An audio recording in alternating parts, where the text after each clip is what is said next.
చేయబోయే మన కుమార్తెకి చేయబోయే బిడ్డ కానీ, మన కుమారుడికి చేయబోయే బిడ్డ కానీ ఒక రక్షించబడిన విశ్వాసాన్ని పెళ్లి చేయాలి.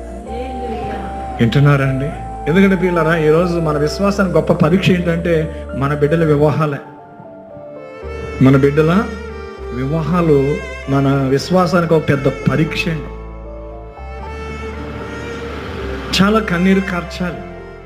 బిడ్డల వివాహాల కోసము వయసు వచ్చినప్పుడు, వారి పెళ్ళిళ్ళ సమయం వచ్చినప్పుడు, అప్పుడేని కాదు ముందు కూడా